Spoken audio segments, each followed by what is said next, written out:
ಗಂಗಮ್ಮ ದೇವಸ್ಥಾನದ ಪ್ರಸಾದ ಸೇವಿಸಿ ದುರಂತ ಪ್ರಕರಣಕ್ಕೆ ಸಂಬಂಧಪಟ್ಟ ಹಾಗೆ ಆಸ್ಪತ್ರೆ ಬಿಲ್ ಪಾವತಿಸಲು ಮೃತರ ಕುಟುಂಬಸ್ಥರ ಪರದಾಟದ ಈ ಸನ್ನಿವೇಶದಲ್ಲಿ ಏನು ಶಾಸಕ ಕೃಷ್ಣಾರೆಡ್ಡಿ ಮಾತನಾಡಿ ಹೇಳ್ತಾ ಇದ್ರು. ಅವಾಗ ನಾವು ಆಗ ಸರ್ಕಾರದ ಕಡೆಯಿಂದ ಆಗಿಲ್ಲ ಅಂದರೆ ನಾನೇ ವೈಯಕ್ತಿಕವಾಗಿ ಮಾಡಿಕೊಡ್ತೀನಿ ಅನ್ನುವಂಥ ಮಾತನ್ನು ಹೇಳಿದರು. ಈಗ ಟಿವಿ9 ಕೂಡ ಇದರ ಬಗ್ಗೆ ವರದಿಯನ್ನು ಪ್ರಸಾರ ಮಾಡ್ತು. ಈಗ ಇದನ್ನು ನೋಡಿದ ತಕ್ಷಣ ಮುಖ್ಯಮಂತ್ರಿ ಕುಮಾರಸ್ವಾಮಿ ಎಚ್ಚೆತ್ತುಕೊಂಡಿದ್ದಾರೆ, ಸ್ಪಂದಿಸಿದ್ದಾರೆ. ಕೋಲಾರ ಡಿಸಿಗೆ ಕಾಲ್ ಮಾಡಿ ಕ್ರಮ ಕೈಗೊಳ್ಳುವಂತೆ ಸೂಚನೆಯನ್ನ ಕೊಟ್ಟಿದ್ದಾರೆ. ಆಸ್ಪತ್ರೆ ಬಿಲ್ ಪಾವತಿಸದೆ ಶವ ನೀಡಲು ನಿರಾಕರಿಸಿದ್ರು. ಕೋಲಾರದ ಆರ್ಎಲ್ ಜಾಲಪ್ಪ ಆಸ್ಪತ್ರೆ ಸಿಬ್ಬಂದಿ ನಿರಾಕರಿಸಿದ್ರು. ಈ ಬಗ್ಗೆ ಟಿವಿ9 ವರದಿ ಮಾಡಿ ಸಂಬಂಧಪಟ್ಟವರ ಗಮನಕ್ಕೆ ತರುವಂತಹ ಪ್ರಯತ್ನವನ್ನ ಮಾಡಿತ್ತು.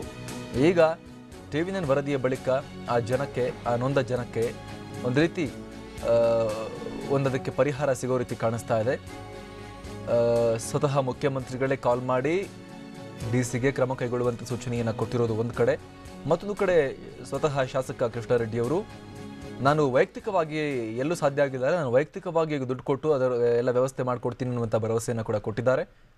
ಹೀಗಾಗಿ ಆ ನೊಂದ ಕುಟುಂಬ ಏನು ಆಲ್ರೆಡಿ ತಮ್ಮವರನ್ನು ಕಳೆದುಕೊಂಡ ದುಃಖದಲ್ಲಿದ್ದ ಕುಟುಂಬಕ್ಕೆ ಏನು ಮತ್ತಷ್ಟು ದುಃಖ ಆಗೋ ರೀತಿ ಸಿಚುವೇಶನ್ ಕ್ರಿಯೇಟ್ ಆಗಿತ್ತು. ಸ್ವಲ್ಪ ಮಟ್ಟಿಗೆ ಈಗ ರಿಲೀಫ್ ಸಿಕ್ಕಂತೆ ಆಗೋ ರೀತಿ ಕಾಣಿಸ್ತಾ ಇದೆ. ಇದು ಟಿವಿ9 ವರದಿಯ ಬಳಿಕ ಆಗ್ತಾ ಇರುವಂತಹ ಬೆಳವಣಿಗೆ. ಮತ್ತಷ್ಟು ಮಾಹಿತಿ ನೀಡ್ತಾರೆ ನಮ್ಮ ಪ್ರತಿನಿಧಿ ಜಗದೀಶ್.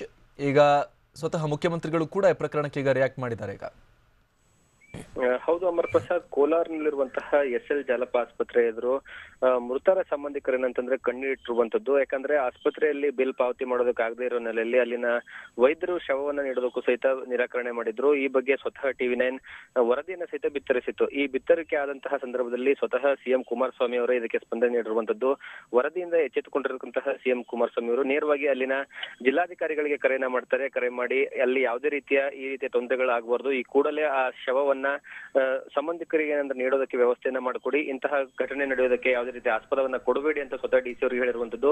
ಈಗಾಗಲೇ ಡಿಸಿ ಅವರು ಅಲ್ಲಿನ ಆಸ್ಪತ್ರೆಯ ವೈದ್ಯ ಜೊತೆನೂ ಮಾತಾಡಿದ್ದಾರೆ ಅಂತ ತಿಳಿದು ಬಂದಿದೆ. ಅದರ ಜೊತೆಗೆ ಸ್ವತಃ ಡಿಸಿ ಅವರೇ ಸ್ಥಳಕ್ಕೆ ತೆರಳಿ ಅಲ್ಲಿನ ಪರಿಸ್ಥಿತಿಯನ್ನು ಅವಲೋಕನೆ ಮಾಡಿಕೊಂಡು ಅಲ್ಲಿರುವಂತಹ ಅಂದ್ರೆ ಈ ಮೃತರ ಸಂಬಂಧಿಕರಿಗೆ ಆ ಒಂದು ಶವವನ್ನ ಕೊಡೋದಕ್ಕೂ ಸಹಿತ ಎಲ್ಲ ರೀತಿಯ ಸಿದ್ಧತೆಗಳನ್ನ ಮಾಡ್ಕೊಂಡಿರುವಂತದ್ದು. ಹಾಗಾಗಿ ಟಿವಿ9 ಈ ಬಗ್ಗೆ ಸಂಪೂರ್ಣವಂತ ವಿವರವನ್ನ ಏನಂದ್ರೆ ಬಿತ್ತರಣೆ ಮಾಡ್ತಾನೆ ಇತ್ತು. ಯಾಕಂದ್ರೆ ಈ ರೀತಿಯಾಗಿ ಅಮಾನವೀಯವಾಗಿ ನಡ್ಕೊಂಡಿರುವಂತಹ ಆಸ್ಪತ್ರೆ ವಿರುದ್ಧವಾಗ್ಲೂ ಸಹಿತ ಏನಾಗಿದೆ ಅನ್ನೋದ್ರ ಬಗ್ಗೆ ಸಂಪೂರ್ಣವಾದಂತಹ ವರದಿಯನ್ನ ಕೊಡಬೇಕು ಅಂತ ಸ್ವತಃ ಸಿಎಂ ಕುಮಾರಸ್ವಾಮಿ ಅವರು ಹೇಳಿರೋ ಹಿನ್ನೆಲೆಯಲ್ಲಿ ಈಗಾಗಲೇ ಸ್ಥಳಕ್ಕೆ ಡಿಸಿ ಅವರು ಸಹಿತ ತೆರಳುತ್ತಿರುವಂತದ್ದು. ಅಮರ್ ಪ್ರಸಾದ್.